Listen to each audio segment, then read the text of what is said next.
We can't simply tell our technicians or tell our installers how to do something. We've got to go show them. Hey, welcome back to another episode of HVAC Success Secrets Revealed with Thaddeus and Evan, where we have good conversations with good people, and any good conversation worth having is worth having with some drinks. Depends on what they are. Up to you, and if you want to have an alcoholic beverage with us, although we support it. Good seeing you again. I know we were down in person at the Rocket X event and had a good time down there, recorded a couple pods, but back in the usual setting, our habitat. And today we have on Rhonda Chaney. Rhonda Chaney is now the head coach and trainer for BDR. She has over 9 years of coaching experience, but she's also been a manager and then a director at JK Mechanical for over 10 years. So comes with industry experience, which is super powerful to be able to have. I asked her superpower, and there's a little bit of a debate on this one because I had written down profit and growth training, but that's her specialty. Her superpower, though, is asking questions to be able to digging deep under the surface. I know a couple of the topics that we wanted to get into, obviously profit and growth training, some things in terms of what to look for in a coach and in a coaching organization, also some stark differences between a mentor and a coach, because those are two separate things. And oftentimes I think people get those confused. No, 100% agree. I'm really excited for the conversation because BDR is a well-recognized organization in terms of coaching and helping elevate the trades and elevate the knowledge, because at the end of the day, you go to trade school, you learn how to be a tradesman, right? You're on the tools. Well, learning how to run a business is a completely different skill set, completely different understanding, and a completely new knowledge that you have to learn and a new training. And it doesn't exist in terms of a formal requirement for you to run a business. And organizations like BDR are instrumental in helping contractors get to that next level and understand what it is that they need to do to run a successful business. Oh, 100%. And that's the part of what I'm going to love about our conversation. But today's show would not be possible without our lovely sponsors, CHIIRP, Elite Call, and On Purpose Media. Have you ever thought about outbounding your databases to fill your dispatch boards with lucrative service and sales appointments and boosting memberships? Yep, enter an Elite Call, a US-based call center that does just that. For over 20 years, their dedicated teams don't just make calls, they directly integrate appointments into your CRM and fill your dispatch boards. So don't let your competition get ahead. Give the folks over at Elite Call a call at elitecall.net and connect with your customers first. Don't let your competition get ahead. Connect with your customers first. There we go. There it is. There we go. Awesome. I was trying to put the link up while I was trying to remember what to say because Evan doesn't click links. I have my cursor over top of it right now. Transform your home service business with CHIIRP, the ultimate automation toolbox. Capture more leads, connect instantly, and skyrocket your sales. CHIIRP integrates seamlessly with platforms like ServiceTitan and House Call Pro, offering automated texts, emails, and even ringless voicemails. Boost your Google reviews and customer loyalty with proven rehash programs. Schedule your demo today and get an exclusive 25% off your first 3 months. Visit chirp.com/HSSR to start boosting your revenue today. Cool. And last but certainly not least, On Purpose Media, where you can enhance your online presence with those folks on your screen, onpurposemedia.ca. Your go-to home service marketing expert for everything web design, SEO, and PPC. They got stunning user-friendly websites. You get increased visibility in search engines and targeted traffic through effective pay-per-click advertising. So let's turn your online presence into a lead-generating powerhouse. Visit onpurposemedia.ca today to start your digital transformation and watch your home service company thrive in a digital world. We shall see you soon on the other side with our guest. Hey, welcome, Rhonda, to HVAC Success Secrets Revealed. Happy to have you on. Well, hey, thanks for having me, you guys. I really appreciate it. And hello to your listeners as well.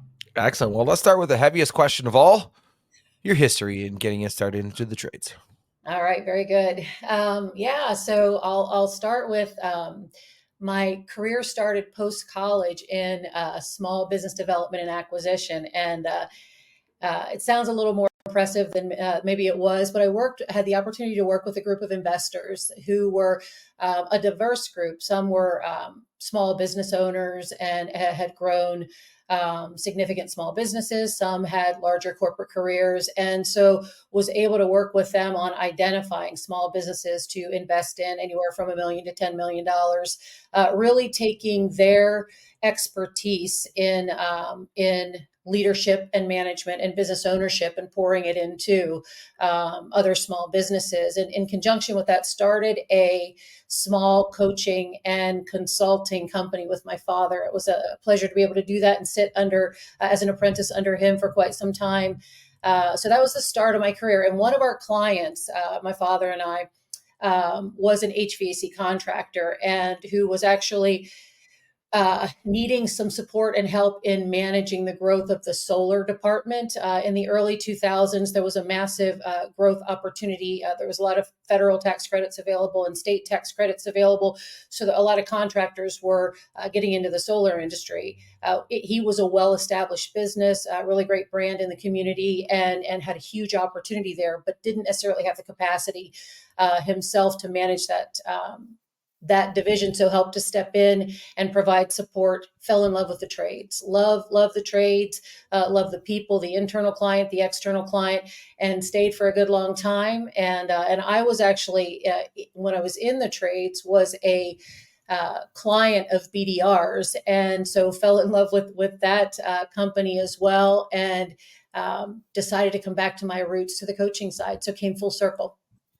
Let me say this, what isn't listed on my resume or my bio page is I am approaching 33 years of marriage. And I would like to say it is to the same man. I feel like when you string 3 or 4 of those together, it's a little less impressive. So to the same man, we have 2 amazing sons, 2 beautiful daughter-in-laws, and 3 amazing grandchildren. So that's not listed anywhere, but certainly that's the core of my heart. What's the biggest secret to having a happy, successful marriage of 33 years?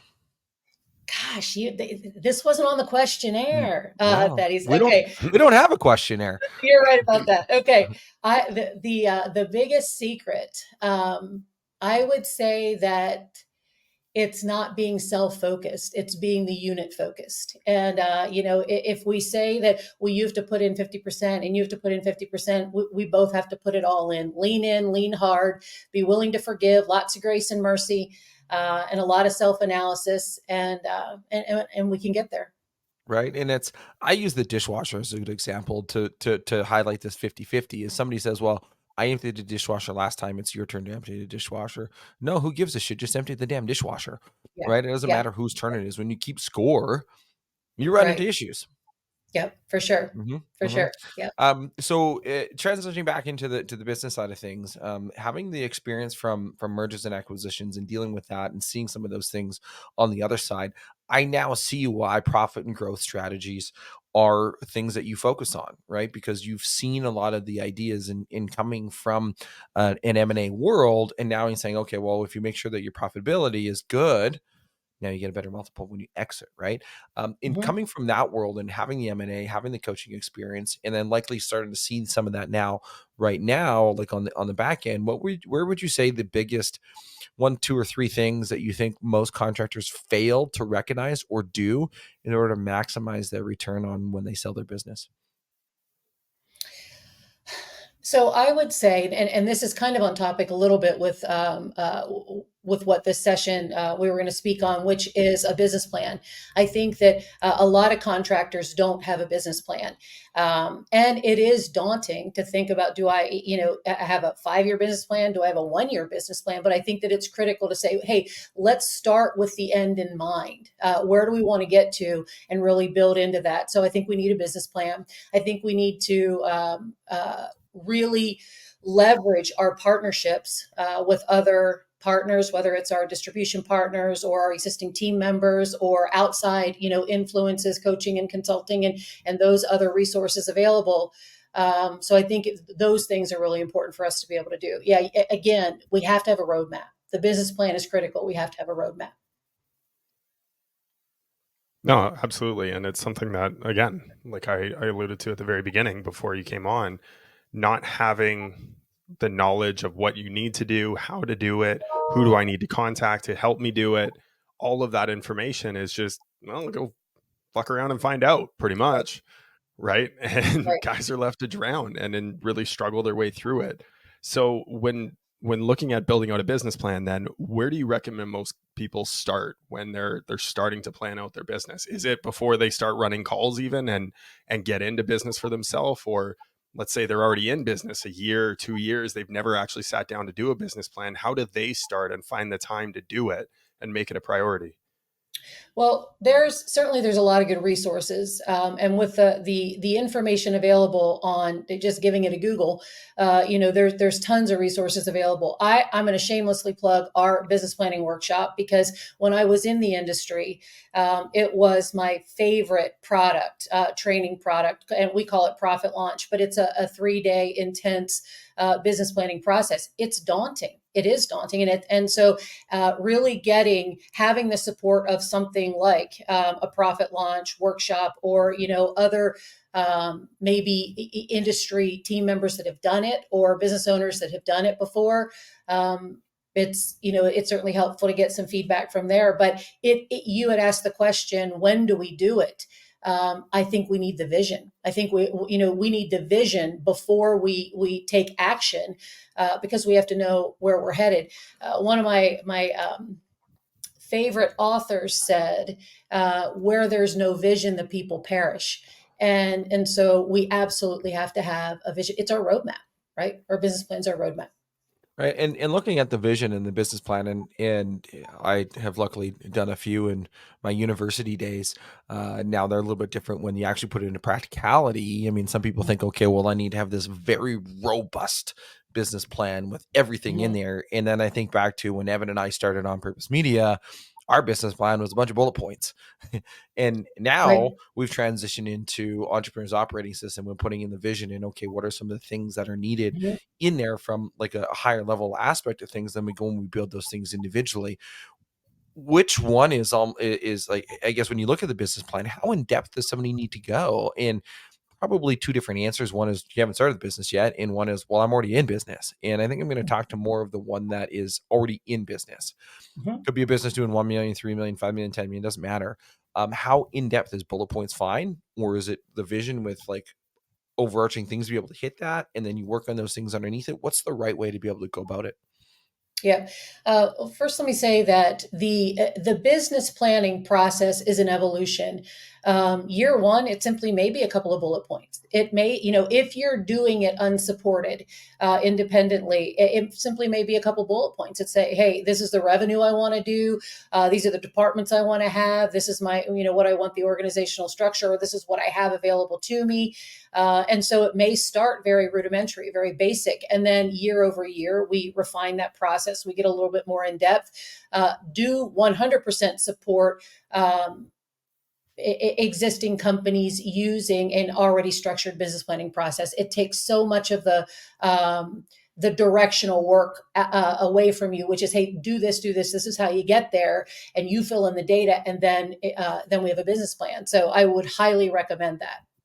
Well, you're stepping on the shoulders of others, right? And they've been there and they've done that. And Mhm. it's we've talked about finding the right resource. And I know Alex Harmozy had a post the other day in referencing digital marketing agencies as once you're earning $10,000 per month now. Great, now you can be a certified coach. And Right. I mean, our industry in the digital marketing has gurus, and the HVAC industry has gurus, and the plumbing industry has gurus.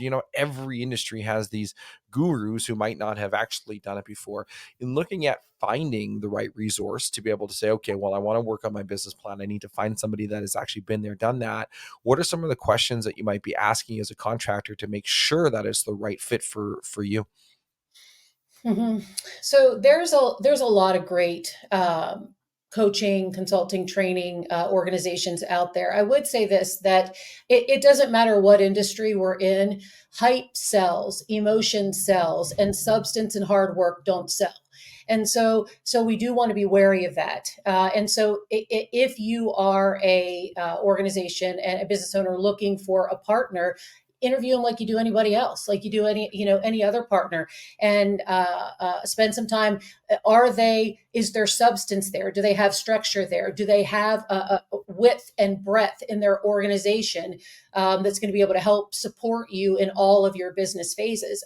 Again, I'm going to shamelessly plug us, BDR, because I think that we're amazing. But we have head coaches and accounting coaches, and we've got sales coaches and service coaches, and we've got processes, and we've got financial reporting and processes. I believe are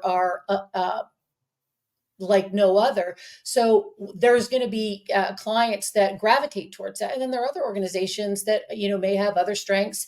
But I think you have to interview them, and you have to look for substance and experience. And you can't swallow the quick pill. There's no quick pill. Mm-hmm. It takes a lot of hard work. Mm-hmm.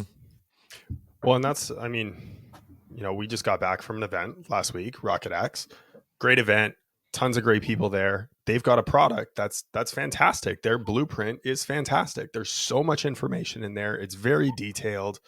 There's so many different courses and things that you can take, and so many different videos and swipe and deploy type files where you can just implement it into your business. It's great, but it's all on you, right? And when there's that disconnect between accountability and what it is that you're enrolling yourself into, that's where a lot of people tend to drop off. I know I've done it. I've been guilty of it many, many times where I purchased a course and it's just on me to go and watch the videos. I've got piles of books sitting here that I have never read. And because there's no level of accountability there. So when it comes to the coaches that BDR has or any coaching organization, I think that is a really, really important point, is like, what does the accountability look like? Even going back to the business plan, writing out a business plan, you could be as detailed as you want to be on it, but it means jack shit if you're not executing on it.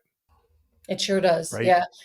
Yep, absolutely. And that's to your point, that's what coaching is. Certainly we have resources and structure and all those things and training that we can bring to bear.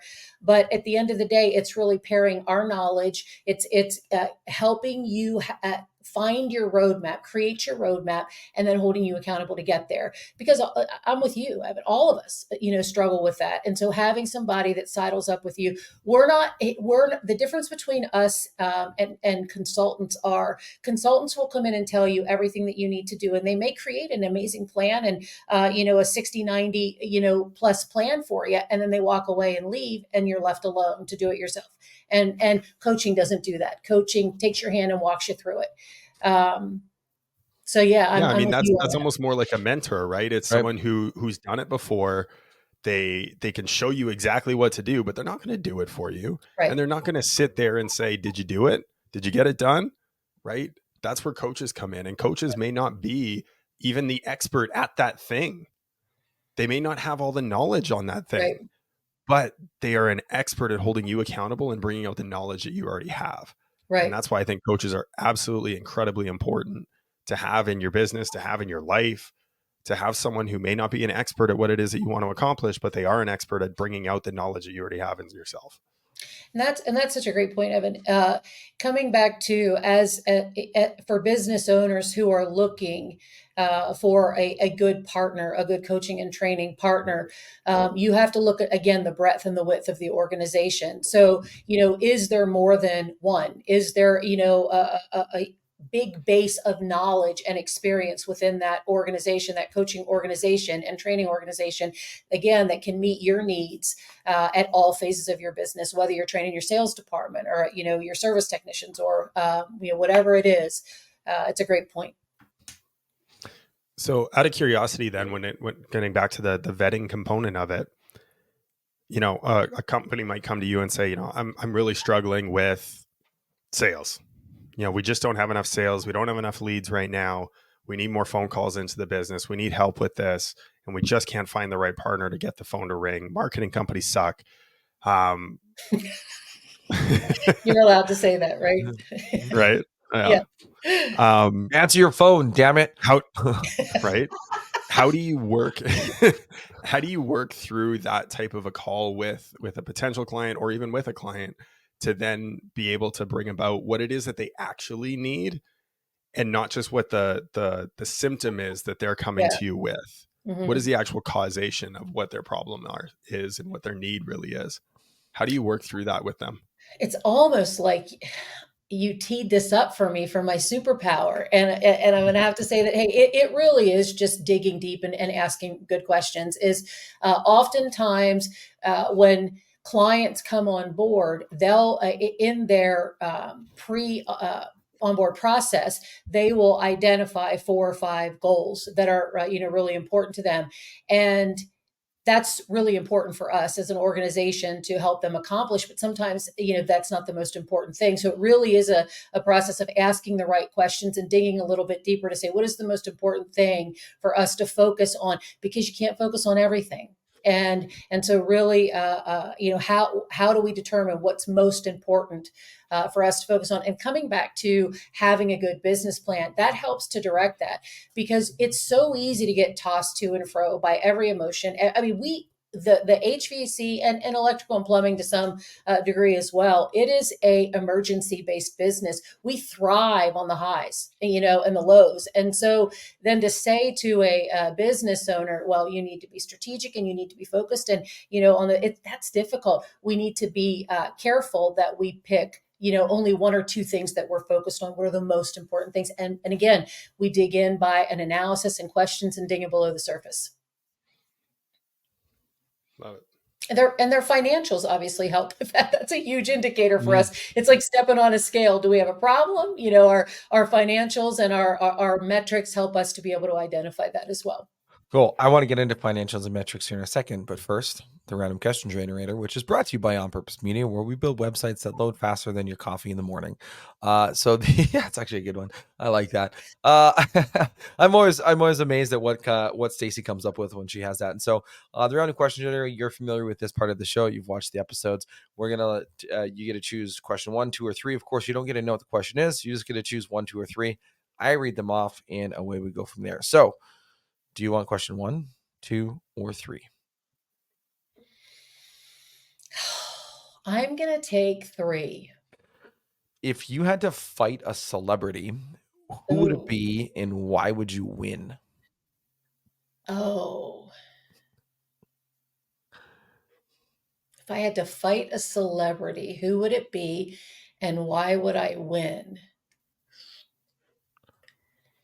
Well,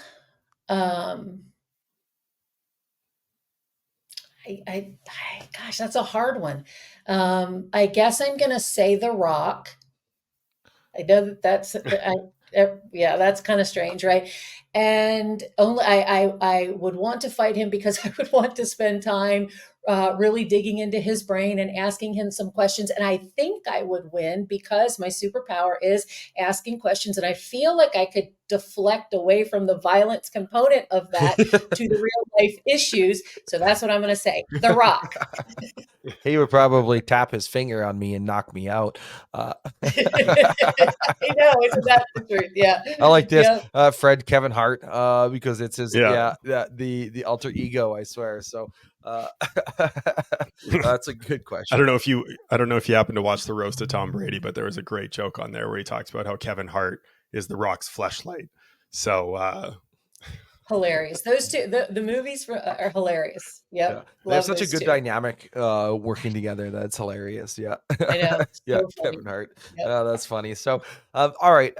Profits and metrics. And looking at that, obviously, there's a lot of different ways that I can go, and making sure that, obviously, you said at the beginning, well, the profitability can lead you in the way that you want to go depending on what they're at. And so when you're having these coaching discussions and having these coaching conversations, what are you looking at from a profitability standpoint? And we had this conversation, by the way, last week on an average profitability for an organization in the HVAC industry and what they should be at. So I guess start there. What's average, what they should be at, and how can they get there?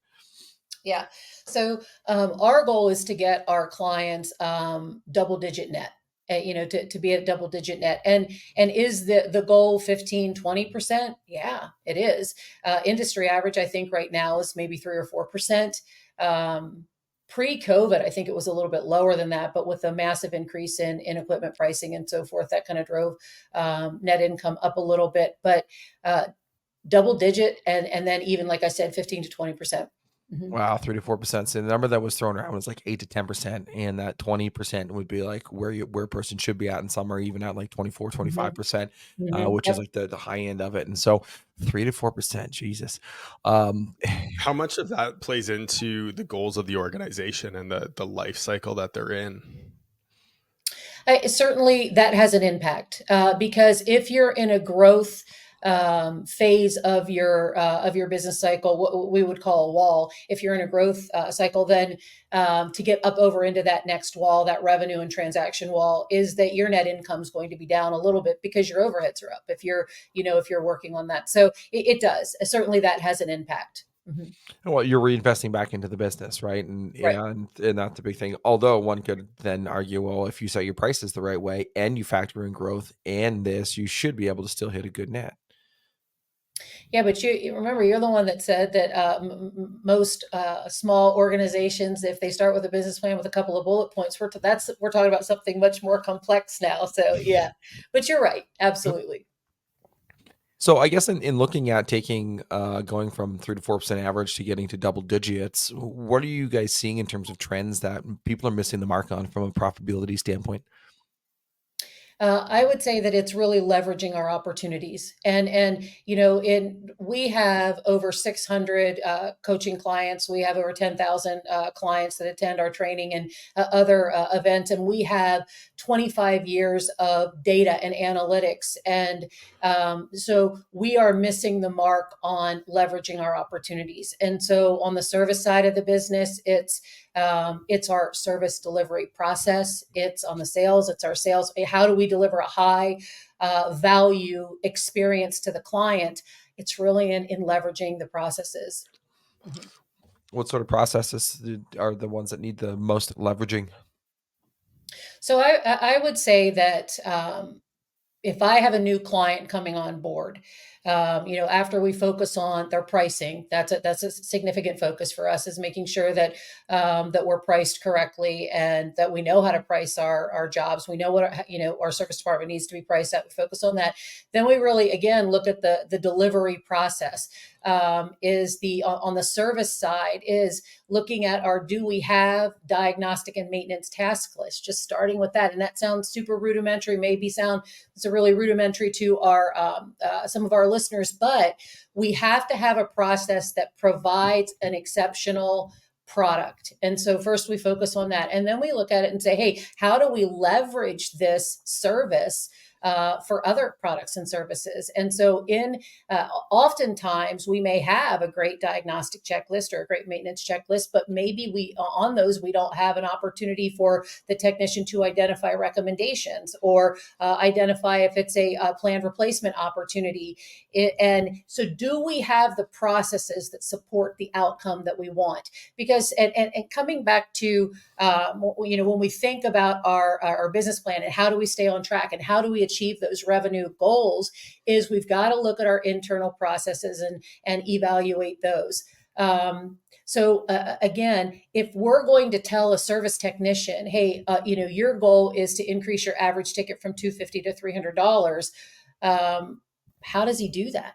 We need to have a much smaller target. That's far too broad. We've got to be very specific and have the internal processes and the training and all those things that come into play that drives the result, the end result of going from 250 to 300. It's the process that drives that. So we focus on that. Same thing on the sales process is,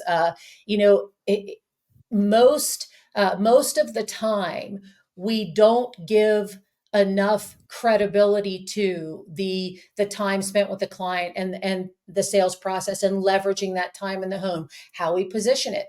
And then, what does that 60 to 90 minutes look like? How do we deliver a high value experience? How do we differentiate ourselves from our other competitors? Really focusing on that. And our technicians historically are great at the technical. They're not great at the communication and delivery piece. So really looking at our processes and training them on that communication and delivery piece.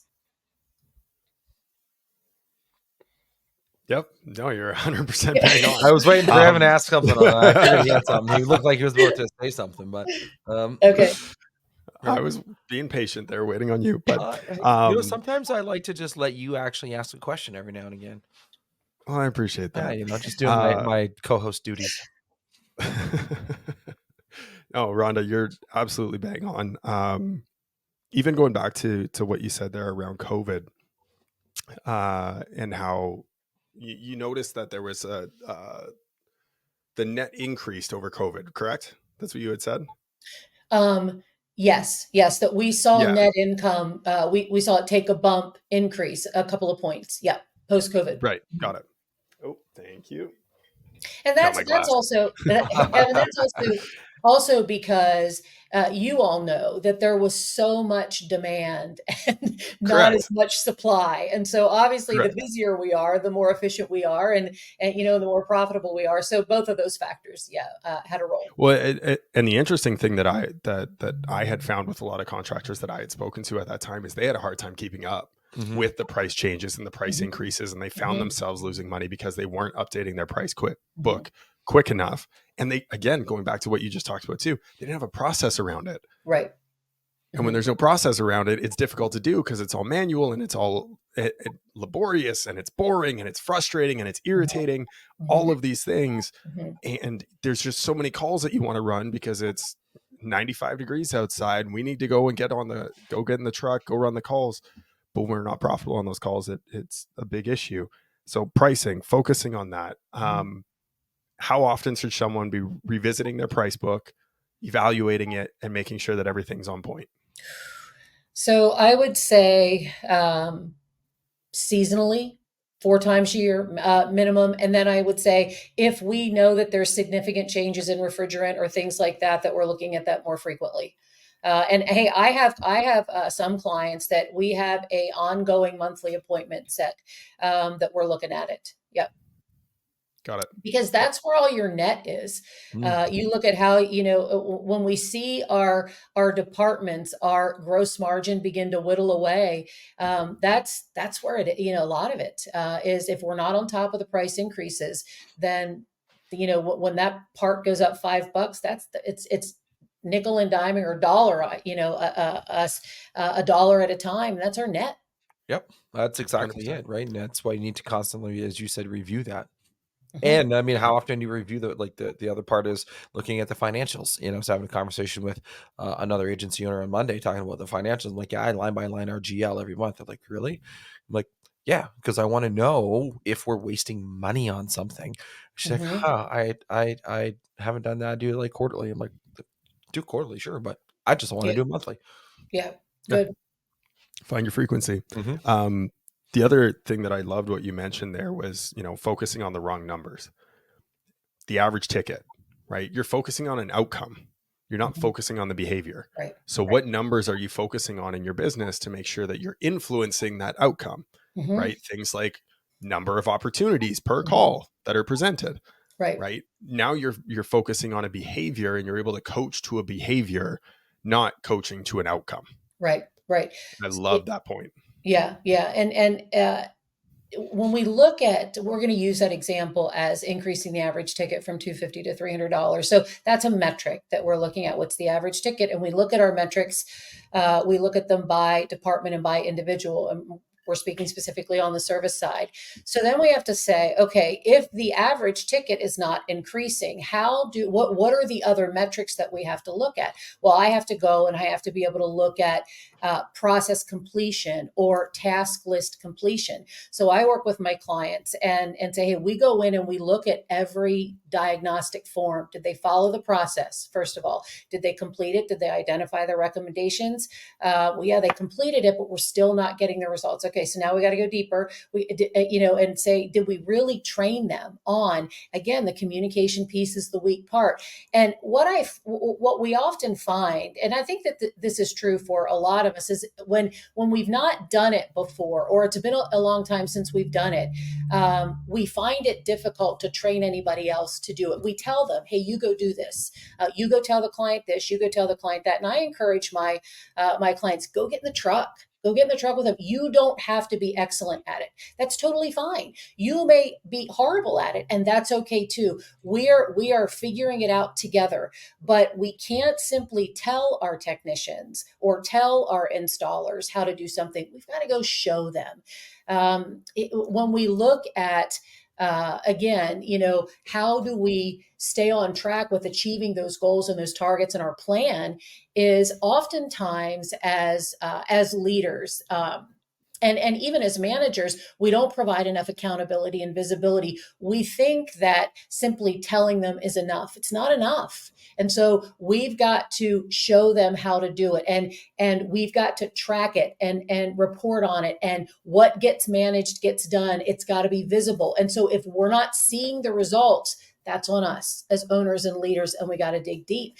Do we provide enough clarity over and over and over again, support over and over and over again, and accountability? That's on us. Mm-hmm. Well, and the thing that I liked is the over and over and over and over again, and it gets so frustrating as a leader, as an owner, as a manager, anybody, when you have to say something to somebody on average 7 times before it even sticks in their head, and you could be at 10 times, 12 times, and all of a sudden they're like, "Oh yeah, you said this thing yesterday, and I did it, and it made so much more sense." And you're like, I told you 10 times, right? And so it again, that's the tough internal dialogue that you have to know that sometimes you have to repeat it over and over and over and over and over and over again for it to actually sink in. So key point. Yeah. And when do we get to check the box? We think that we get to check the box when the form's been created and we've communicated it to the technician. Check the box, it's done. It's off Rhonda's desk. It's, we're done. We don't get to check the box. Are we getting the results that we know that we want? And if we're not, then that's on us, and we got to dig deeper. Yep. And that then goes to the metrics, right? What's your leading indicators to be able to show this, right? In looking at those different ones, we talked about average ticket being one of those to say, okay, well, what's our indicator there? What are some of the other metrics and the indicators that you guys are looking at on a day by day, week by week, month by month, quarterly by quarterly, year by year, whatever the cadence is, to be able to help monitor these sorts of things? Yeah, sure. Well, let's take the switch to the install department. We'll give the service department a break for a second. There is a belief or an experience, and that we have a labor shortage, and we do have a labor shortage, and there's enough evidence to show that. What we have found in our, as I said, 25, 30 years of data and metrics that we have, I'll just give a shout out to our president of the company, is a master at data sleuthing. And so, but what she has and what we have determined is that we actually don't have as big of a labor shortage as we have an efficiency problem. And so when we really dig into it, and we do the calculations and we gather the data, we look and we say the average efficiency of an installer is probably about 50%. 50%. So then we say, well, again, we talked about at the beginning of the podcast, what is most important? It's leveraging. How do we leverage differently the resources that we have? How do we leverage the service call? But how do we leverage our people differently than what we're currently doing? So efficiency, our efficiency metric is a big one that we look at on the install side. So what does that drill down? What does that look like? It looks like basic job tracking to say, hey, let me track. There's a lot of metrics in an install. What's my material estimated to actual? What's my equipment? What's my commissions, credit card fees, all subcontractors, all those things. If we start with one thing, let's start with labor. And let's not even track it in dollars. Let's track it in hours. If I estimated this job at 16 hours, how long did it take my installers to perform that job? And let's start there. So labor efficiency is key. Right. And I mean, that's an easy metric too, to be able to look at, okay, well, you spent this much time, but it could be wasting time. And as an owner or as a manager, you've got to then have a conversation with somebody to say, hey, I think that you're wasting time. You're not as efficient as you possibly could be. How would you even go about having that conversation so you don't make the person all butthurt? Okay. Yes. So we start with the process, and I think it was you, Thaddeus, that said that we manage to the process and not to the person. And that the same thing here is that before I have the butthurt conversation with an installer, is I'm going to make sure that do we have processes in place that support our installers to actually perform and do what we're asking them to do. So an example of that would be, do I have, first of all, I'm going to start with the sales folder to job folder. Have I provided them all of the information that they need to perform a perfect install in the time that I've allotted them to? That's on us. That's a sales and an install manager function. So we start with, with that. Do they have the information? And then have we communicated effectively the scope of work and given them a timeline to say, hey, by 10 o'clock, you need to be here, by noon here, by 2 here, and by 4 o'clock, this is where you need to be. And if I've done, and do we have a proper quality control check and that they're following, all of these processes? And if we've done that, and we feel like our processes are really, really, really good, and they're being followed and they're being executed, and it's a not an everybody problem, but a this installer problem, at that point, then we have the conversation. But we look internally first, as an organization. Love it. So do you recommend that people do a video walkthrough before giving that off to the installer, or is it just a written out document? I would say that I wouldn't necessarily make a blanket statement, although allow me to do so.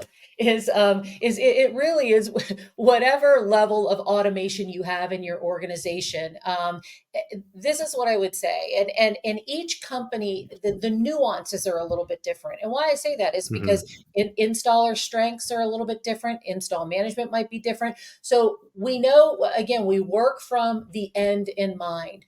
We want our installers, we're tasking them with a perfect installation, no callbacks, 5-star review, and referral.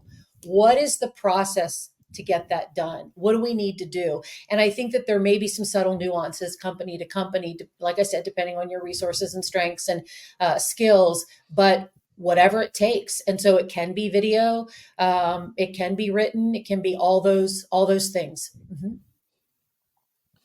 I love it. Yeah, I've always been a big fan of the video walkthrough because then you can't miss anything. Yeah. Right. And these are the things that you have to show. You have to show the inside unit, the outside Absolutely. unit, how everything's vented, all of that. You do the full video walkthrough. These are the things that I believe we have to change. These are other conversations we've had with the customer. But then one that's often overlooked, and this was something I learned at Anyhower, was doing a post install video walkthrough.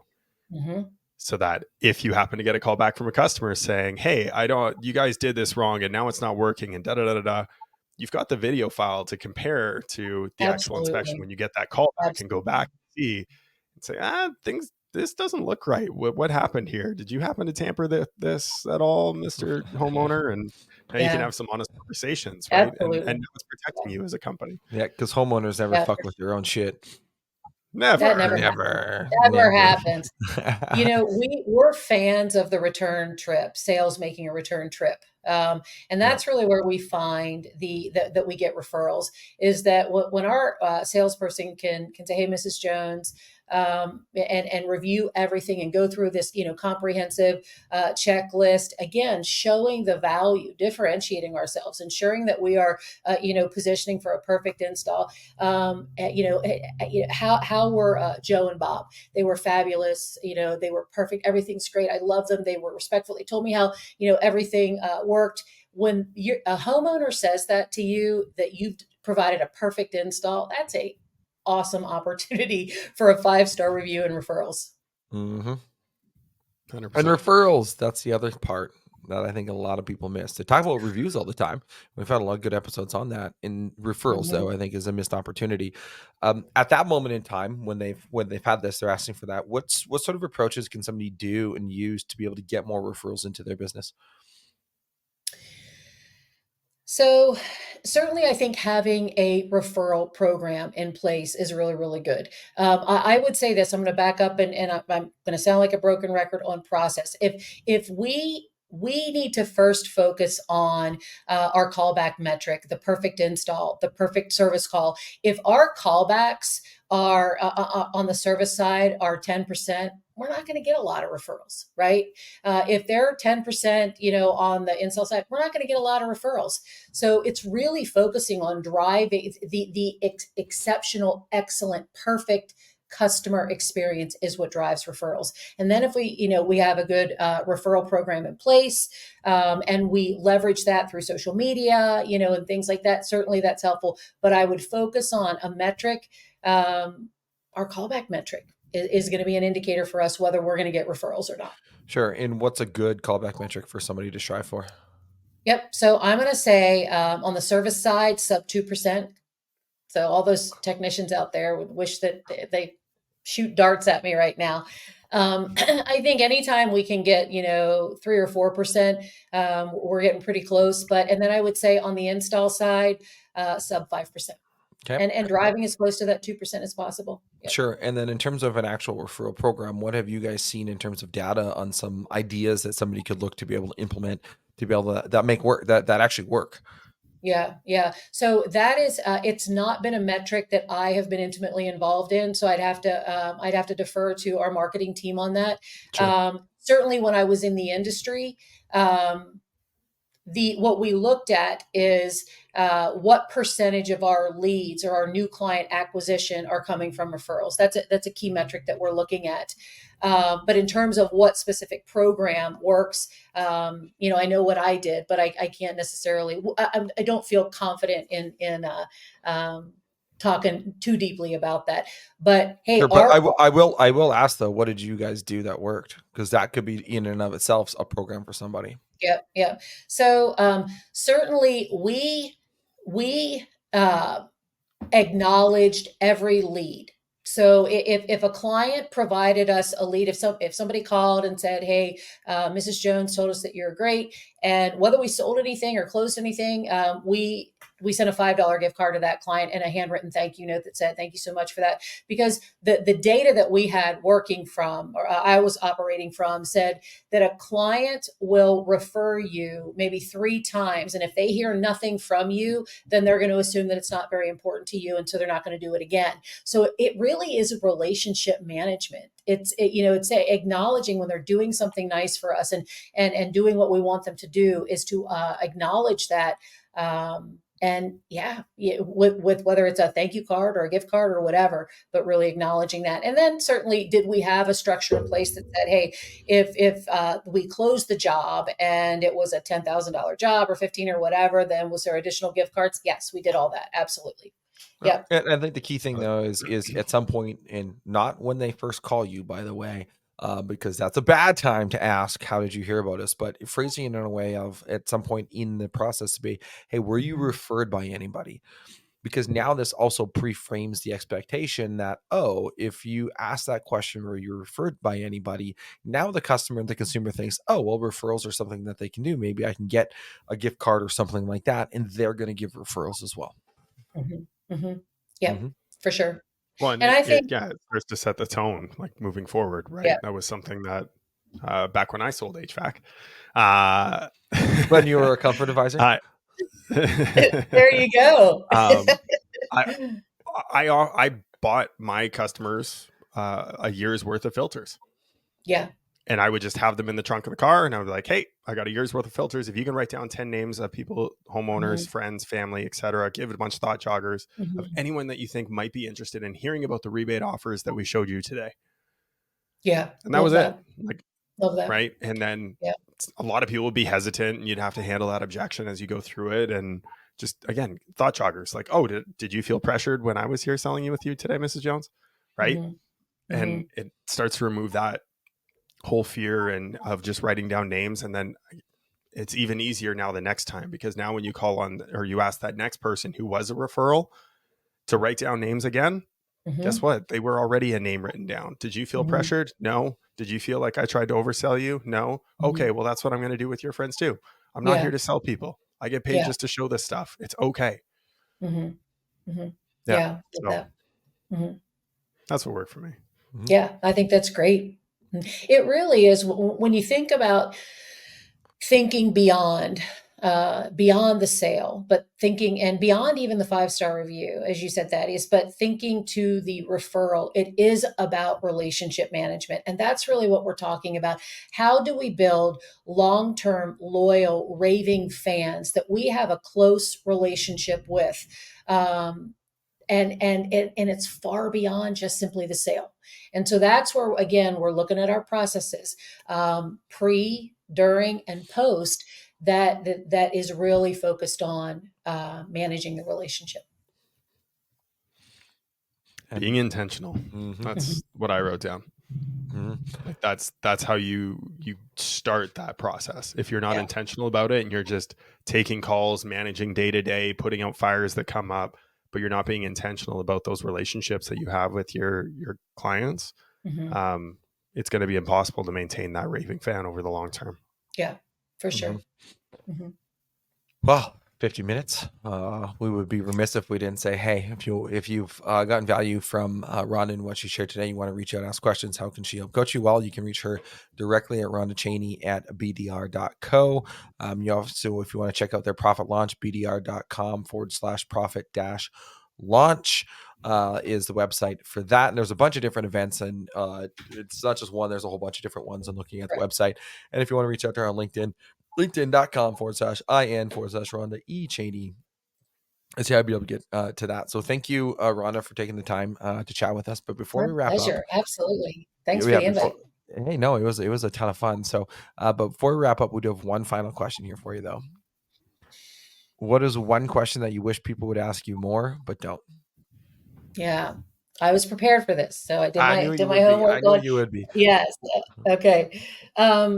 Yeah. So as I was thinking about this, I think the one question that I think I wish people would ask, and I'll spin it just a little bit, that I wish we would ask, not just that people would ask of me, but we would ask ourselves, is we focus so much of our time on what do I want to do?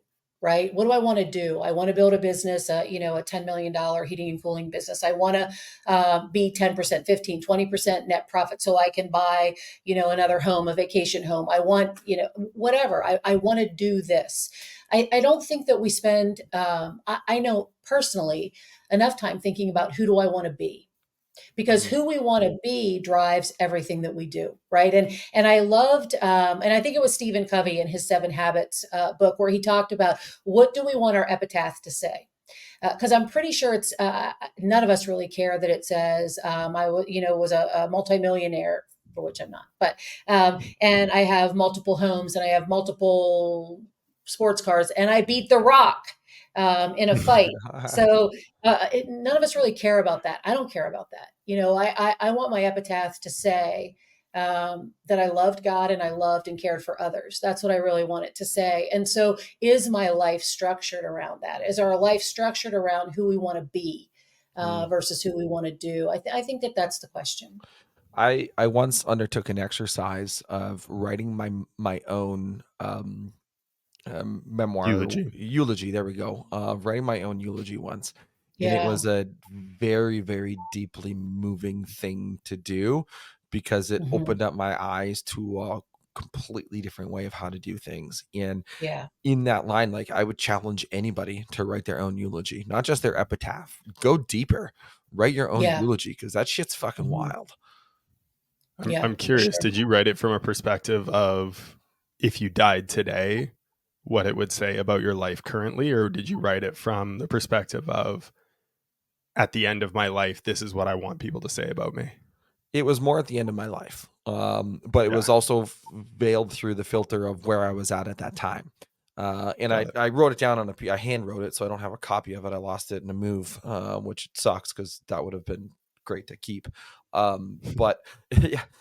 It happens sometimes. But it was about what I wanted. What's great is you get to do it over. Right. And I should almost do it over, but it was written of how I wanted people to see me, but also veiled through where I was currently at. And it changed kind of how my outlook on different things would be and what I actually wanted to achieve and what I actually wanted to do. And so it's, again, deeply eye-opening and moving, because I think, to your point, nobody ever says that, and nobody ever says, hey, I like the multimillionaire thing, right? To go one step deeper is, why are you building your business? I hear some people say, well, I work 60, 70, 80, 90 hours a week. Great. And they say, because I'm doing it for my family. Well, what if your family doesn't want that? What if your family wants Yeah. you? Yeah. And that's the sweet thing about coaching. And to kind of bring it full circle, but we get to live in the details of people's lives, because you can say we're going to separate business from the person, from the family. It doesn't get separated. We're all one, and exactly what you said, that he says that when you have those realizations of what is my why, then as a business coach, how do we help support that? How do we build the business to their why? That may not be 20% net income but it might be a legacy business for my kids and my grandkids. And it's just the beauty of this industry and what we do. Mm-hmm. And the other part is you don't have to also be the multi-million-dollar per year business either. You reverse it off of your why and what you want. Yeah. Completely fine to be a $1 million per year business, or you and your truck, or $5 million, and be happy and content being there. But the other part, Absolutely. though, if you are a $5 million per year business, is that, and I learned this, somebody was talking about this, is that people will outgrow your offer. So your employees will outgrow your offer if that is the choice that you want to make to stay there. And by the way, that's something that deep down you have to be okay with. If somebody's going to outgrow your offer, that you're going to have to love great people away because they want something bigger for themselves, because that's the decision that you made for you and your business. And that is okay, by the way. Just know that it's Absolutely. okay, but understand that part of it. That's that self-analysis that we as business owners need to do. Yeah. Love that. Asked Which me is 5 so years hard to ago, I do wouldn't when have it. Yeah. But it's so hard to do when your nose is down and you're just focusing on getting this next thing done. Yeah. Right. If you don't take that time to pause, reflect, think through what it is that I actually want, reflect on your business plan, reanalyze it, and ask yourself again, like, is this really what I want? That's again coming back to, we focus on, we start with the end in mind. What's the end? And then we build from there. We build back, because that's going to dictate the people, the processes, everything. Yeah, look at us getting all deep here. I love that last question, because it sparks so many different, like, it goes, you can go anyway, right? And I love this one because it was a good one. So homework for people listening is write your epitaph, and if you want to go further, write your eulogy, because it'll be deep and moving. And so on that note, thank you, Rhonda, for jumping on with us. Great episode, great insights, great information. Thoroughly enjoyed it. And as we so often say at the end of every show, until next time. Cheers. All right. Cheers. Thanks, guys. Cheers. Appreciate it. Well, that's a wrap on another episode of HVAC Success Secrets Revealed. Before you go, two quick things. First off, join our Facebook group, facebook.com/groups/HVAC Revealed. The other thing, if you took one tiny bit of information out of the show, no matter how big, no matter how small, all we ask is for you to introduce this to one person in your contacts list. That's it. That's all. One person. So they too can unleash the ultimate HVAC business. Until next time, cheers.